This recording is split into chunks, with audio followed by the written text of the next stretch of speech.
Soalnya banyak teman-teman gue juga yang kemarin gagal di tahapan pertama ini gitu. Jadi jangan sampai teman-teman semua menyepelekan tahapan ini gitu.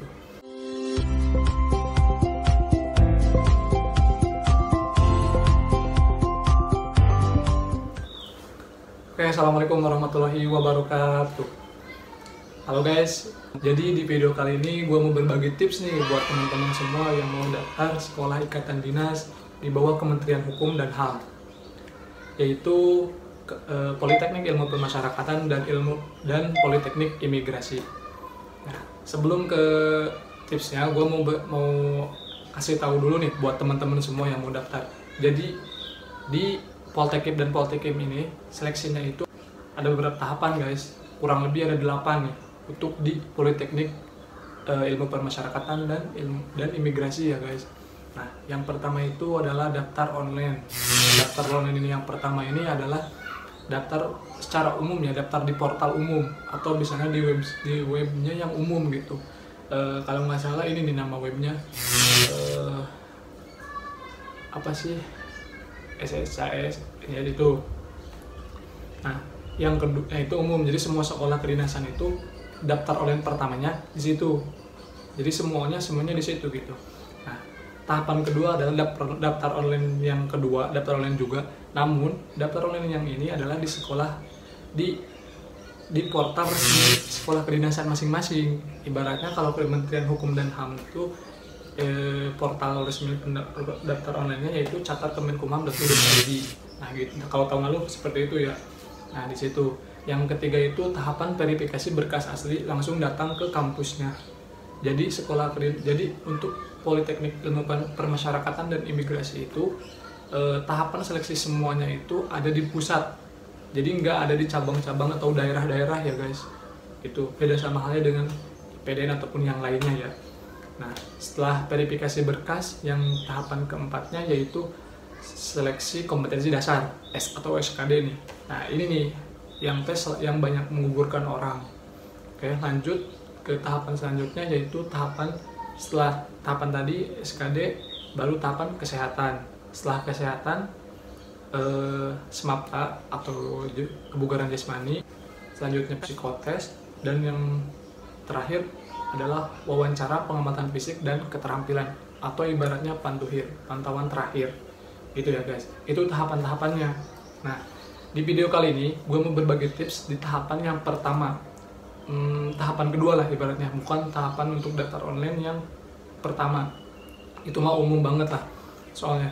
Tapi untuk tahapan yang kedua ini, daftar online melalui portalnya resmi dari sekolah kedinasannya atau kedinasannya masing-masing ya. Nah, sini gue mau berbagi tipsnya nih. Soalnya banyak teman-teman gue juga yang kemarin gagal di tahapan pertama ini gitu. Jadi jangan sampai teman-teman semua menyepelekan tahapan ini gitu. Tips yang pertama adalah data. Data di sini adalah gimana caranya kalian harus punya data seakurat mungkin. Salah satu contohnya KTP kalian harus udah elektronik. Jangan sampai KTP yang dulu gitu. Kalau belum punya KTP, ibaratnya kalian harus punya resi dulu gitu. Resi udah perekaman KTP. Kedua adalah data kalian harus sesuai dengan info yang telah diumumkan dari kementerian gitu, info resminya ya. Contohnya surat sakit, bukan surat sakit, salah. Surat kesehatan, surat sehatnya. Nah, surat sehat ini kan harus dari rumah sakit daerah atau ibaratnya rumah sakit pemerintah ya, bukan dari rumah sakit swasta. Nah, gimana caranya kalian harus berbuat dari surat-surat kesehatan itu. Surat kesehatan itu mencakup banyak ya. Kalau tahun lalu mungkin sedikit, mungkin pas gue tahun lalunya lagi agak banyak surat kesehatan yang disyaratinnya. Jadi kalau membuat surat kesehatan, ingat harus benar-benar dari rumah sakit daerah. Jangan rumah sakit swasta ataupun puskesmas. Sebisa mungkin rumah sakit daerah. Jangan sampai menyepelekan lah untuk surat ini gitu. Dan yang ketiga untuk SKCK.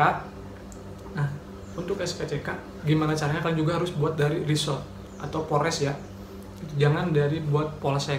Soalnya kenapa? Ibaratnya kalau di Polres itu udah ada sidik jarinya. Jadi kita di Polres itu kalau yang belum buat nih, di Polres itu ada sidik jarinya. Kalau di Polsek nggak ada gitu. Selanjutnya yang ini ya gue info yang lebih penting-pentingnya ya. surat keterangan belum menikah. Nah, surat keterangan belum menikah ini kalian harus itu ada masa aktifnya ya guys. Jadi ibaratnya kalau nggak salah 6 bulan surat keterangan belum menikah. Jadi buat teman-teman semua yang udah pernah buat surat menikah ataupun kalian mau daftar lagi di tahun sekarang gitu, kalian harus buat lagi surat keterangan belum menikah ini. Jangan pakai yang kemarin. Soalnya ada temen gue juga yang daftar lagi pakai surat kemarin, dia gagal men. Nah, jadi kalian harus perbaharui lagi buat yang baru. Soalnya ada masa aktifnya untuk surat keterangan belum menikah. Dan buatnya itu di mana kak? Buatnya adalah di desa setempat gitu atau kelurahan ya. Nah itu untuk data ya guys. Jadi gimana caranya kalian buat seakurat mungkin gitu. Jangan sampai kalian menyepelekan. Soalnya ini bener-bener tahapan pertama. Masa kalian udah di tahapan pertama udah langsung gagal gitu? Nggak ada perjuangannya sama sekali. Ibaratnya bisa-bisa fatal kalau kalian menyepelekannya. Soalnya ini tahapan pertama itu kalian mengunggah berkas gitu, daftar online-nya, jadi berkas-berkas kalian, data-data kalian itu diunggah secara online gitu. Nah, untuk mengunggahannya itu yaitu dengan cara di-scan gitu, bukan dipoto biasa ya, guys. Nah, berhubung untuk tahun lalu itu unggah berkasnya itu minimal 1 MB, maksimal 1 MB, maksimalnya ya 1 MB. Jadi ibaratnya kalau kalian nanti menyekan suatu data kalian itu terlalu kegedean, kalian bisa memperkecilnya atau mengompres data kalian gitu. Caranya gimana? Kalian di sini gue lupa ya. Coba cari aja kalian di Google nanti ada web, bukan web sih, web ya kayak web gitu untuk mengompres data kalian atau yang hasil scanan. Nah, yang ketiga adalah cara scan. Nah, untuk menyekan data kalian, kalau gue sih dulu daftar semua lewat HP, nggak pakai komputer ataupun yang lainnya. Untuk menyekan data pun gue pakai aplikasi dari Camp Scanner. Kalian bisa download aplikasinya. Pokoknya pakai itu bagus banget. Kualitasnya kayak bener-bener scanan dari komputer. Serius, gue ngebohong. Nah, setelah itu kalian itu kan datanya harus berdasarkan PDF ya atau ya PDF. Soalnya kan kalau dari scanan kan bentuknya masih JPG atau apalah, masih bentuk foto lah ibaratnya. Nah, kalian di aplikasi tersebut kalian bisa dirubah ke bentuk PDF. Gampang sekali kok, banyak di sana.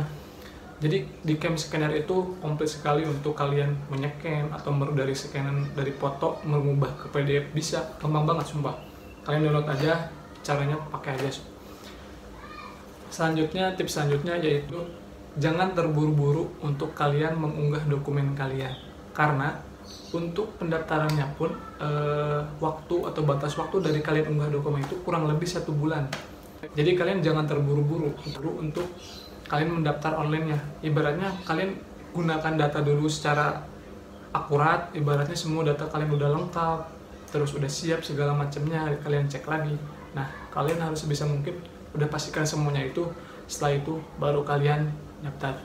Setelah kalian udah bener-bener akurat, data kalian udah siap untuk diunggah, baru kalian unggah. Tapi ingat, satu persatu kalian cek kembali. Setelah unggah kalian cek lihat, soalnya nanti kan di portal itu kalian mengisi data banyak banget, terus di akhirnya tuh kalian mengunggah dokumennya. Nah, diunggah dokumennya itu kalian harus ini nih, udah kalian unggah satu, lihat dulu ini bener nggak sih, sesuai nggak, misalnya KTP, bener nggak sih fotonya, isinya itu kalian yang unggah tuh KTP. Jangan sampai kalian nama di portalnya itu, di kolomnya itu KTP, kalian unggah kakak. Jangan sampai kayak gitu. Banyak teman-teman gue gitu juga yang salah kayak gitu. Oh iya, lupa tadi guys. Jadi setelah kalian nanti lolos untuk tahapan daftar berkas atau daftar online yang pertama, kan misalnya udah diumumin nih, kalian lolos. Nah, setelah itu kan daftar verifikasi berkas asli, langsung datang ke kampusnya langsung. Nah, untuk kalian ini nih, banyak teman-teman semua yang gagal juga di tahapan verifikasi berkas ini. Soalnya kenapa? Karena mereka itu nggak sesuai gitu mengisikan data mereka itu di daftar online-nya. Ya salah satu contohnya bukan dari berkas ya, mungkin kan dari berkas mereka ngecek udah lolos gitu, cuman dari isian formulirnya. Contohnya kalian tinggi badan kan disyarat misalnya 165, kalian tinggi badan kalian 163 untuk laki-laki ini ya. Nah, pas datang kalian nanti kalian bakal dibuktikan gitu, apa bener tinggi badan kalian itu 165 apa bukan. Nah di sana itu kita datang ke sana nanti diukur tinggi badan kalian itu. Nah, jika gagal, nah langsung dikeluarin, nggak bakal lanjut ke tahapan cek berkas aslinya. Itu men, makanya kalian saran gue juga gimana caranya gunakan data seakurat mungkin itu. Dan nah untuk mendapatkan kalian kan mendapat nanti setelah sana dapat formulir nomor antriannya kan ya. Setelah kalian lulus daftar online pertama kalian itu, kalian lulus dan daftar kan dapat nomor antrian. Nah gimana caranya kalian, kalau saran gue nih ya, saran gue menurut pengalaman gue, kalian jangan digunakan di hari pertama. Itu saran gue. Kenapa? Karena kalau di hari pertama itu banyak kalian bakalan awam. Maksudnya awam itu kalian gak bisa bertanya-tanya sama teman-teman kalian yang udah tes gitu. Beda halnya kalian bisa ngambil dari kedua atau ketiga atau keempat. Kalian nanti bisa tanya-tanya dulu ke teman, apa aja sih yang udah gitu, apa aja sih yang dilakuin, apa aja atau gimana-gimananya. Gitu. Itu menurut pengalaman gue gitu. Soalnya dari tahun 2018 juga. Enaknya itu kalau kalian daftarnya di hari kedua, ngambil tiketnya ya, ngambil nomor antrian, bukan daftar lagi. Jadi kalian setelah lulus nanti kan bakal harus ngambil formulir gitu, nomor antrian kalian. Nah di nomor antrian ini kalian harus, kalau saran gue, ambilnya di hari kedua, ketiga atau keempat, jangan di hari pertama. Gitu ya guys. Oke. Nah mungkin segitu aja buat teman-teman semua tips dari gue untuk tahapan yang pertama, yaitu tahapan daftar online untuk unggah berkasnya. Ambil kesimpulan intinya kalian ingat harus berdasarkan pengumuman atau info dari sesuai surat resminya gitu. Misalnya kalian SKCK nih, harus dari cabang ataupun resort, Polres itu. Jadi kalian harus buatnya dari Polres, jangan buat dari Polsek itu. Mungkin begitu aja ya untuk tips dari gue untuk tahapan pertamanya. Intinya selalu berdoa juga setelah kalian unggah, semoga kalian bisa lolos di pengumumannya. Nah di video selanjutnya gue akan berbagi tips untuk seleksi kompetensi dasar berdasarkan pengalaman gue ya, nanti gue sharing. Oke, cukupkan sekian di video kali ini. Assalamualaikum warahmatullahi wabarakatuh.